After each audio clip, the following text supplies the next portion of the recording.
Salam sejahtera untuk kita semua.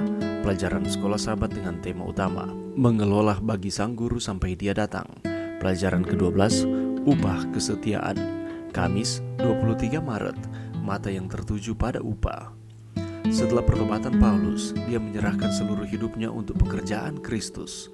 Oleh karena pendidikannya dan pikirannya yang pintar, dia dapat menjadi orang yang paling berhasil dalam pandangan duniawi.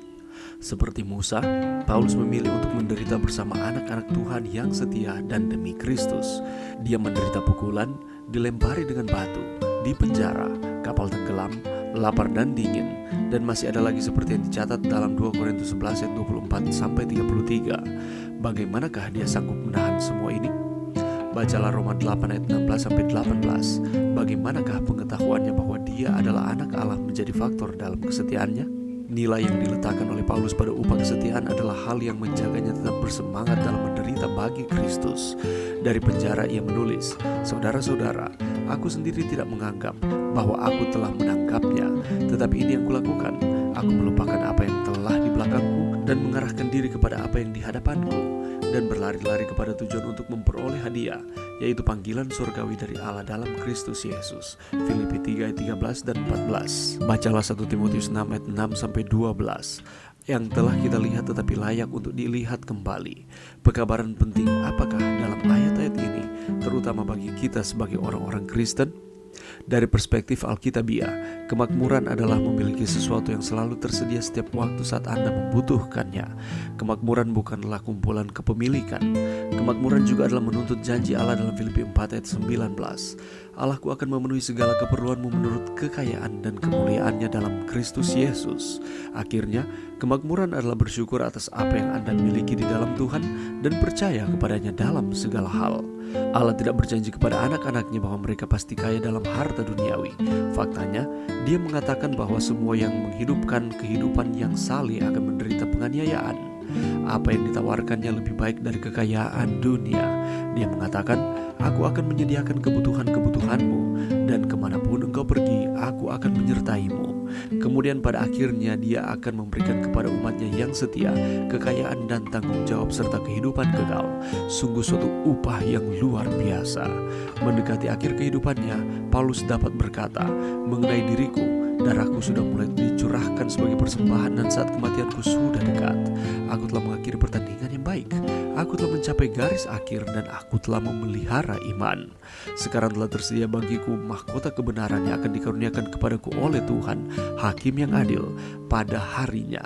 Tetapi bukan hanya kepadaku, melainkan juga kepada semua orang yang merindukan kedatangannya." 2 Timotius 4 ayat 6-8. Kiranya kita semua melalui kasih karunia Allah dapat mengatakan hal yang sama dan dengan kepastian yang sama. Pelajaran yang bisa kita dapatkan pada saat ini, pahala orang yang ditebus ditampilkan dalam firman Tuhan sebagai hadiah, atau dalam bahasa Yunani brabeion, yang diberikan kepada para pemenang permainan di stadion umum kuno, dan sebagai mahkota yang dimenangkan dalam suatu kompetisi. Perolehan upah ini melibatkan ketekunan dan pengorbanan diri di pihak orang Kristen. Kepastian kemenangan kita tidak mencegah penderitaan selama perjalanan. Pasti kita akan menghadapi tantangan-tantangan di dalam kehidupan, kesakitan, kesedihan, dan seringkali itu dapat menyebabkan sehingga kita mengalami duka cita. Tetapi, seperti halnya yang terjadi kepada Yesus yang sebagai anak Allah memilih untuk melakukan kehendak Bapa meskipun susah dan menderita, maka kita juga sebagai anak-anak Allah akan menanggung penderitaan dalam hidup ini. Tetapi Allah tidak akan pernah meninggalkan kita, sama seperti dengan Yesus bergantung sepenuhnya dengan Bapa di surga. Demikian pula dengan kita, apabila kita bergantung sepenuhnya kepada Tuhan, Allah akan senantiasa bersama-sama dengan kita di tengah-tengah penderitaan tantangan kehidupan yang kita hadapi. Firman Tuhan juga mengajarkan bahwa semua yang kita miliki dalam dunia ini adalah milik Tuhan. Kita hidup, bergerak, dan kita ada hanya di dalam Dia. Tambahan lagi, karena semua pemberian materi berasal dari Allah, setiap perbuatan baik juga berasal darinya. Dengan demikian, pahala atas upah yang diberikan kepada orang-orang yang ditebus hanyalah milik Allah, yang bekerja dalam kesetiaan kepada kemauan dan kepada pekerjaan menurut kerelaannya.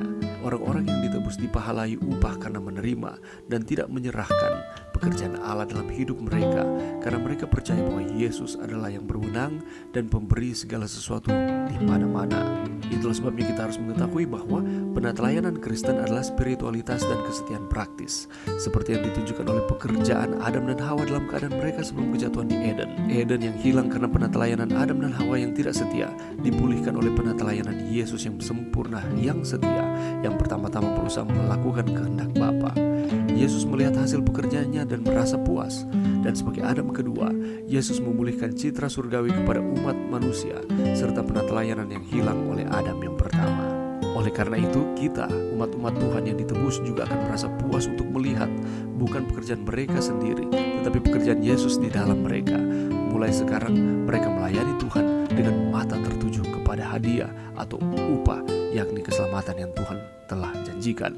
Hadiah ini membantu kita memahami bagaimana segala sesuatu dalam hidup ini adalah tidak penting, kecil, dan kerdil dibandingkan dengan upah orang tebusan. Oleh karena itu, Allah mengundang kita untuk setia dalam hal yang terkecil dan kurang sempurna dalam hidup ini, sehingga sebagai anak-anak kita dapat menerima upah yang kekal. Betapa hikmatnya undangan ilahi kepada kesetiaan sebagai suatu ekspresi penyerahan kita kepada Yesus yang hidup di dalam kita. Oleh karena itu, marilah kita belajar dari kehidupan Paulus. Rela menderita, rela disiksa, dan pada akhirnya dia harus rela kehilangan nyawanya. Tetapi dia tahu ada upah yang dia dapatkan ketika ia setia kepada Tuhan. Keselamatan yang Allah telah janjikan diberikan kepadanya, dan itu juga berlaku bagi saudara dan saya. Mari kita terus setia, berserah sepenuhnya kepada Tuhan di dalam setiap kehidupan kita. Mari berdoa. Terima kasih Tuhan atas firman-Mu pada saat ini. Bantu kami Tuhan untuk kami terus setia kepada Tuhan, karena ada upah yang Allah janjikan dalam kehidupan kami. Keselamatan diberikan kepada kami. Ini doa kami di dalam nama Yesus. Amin.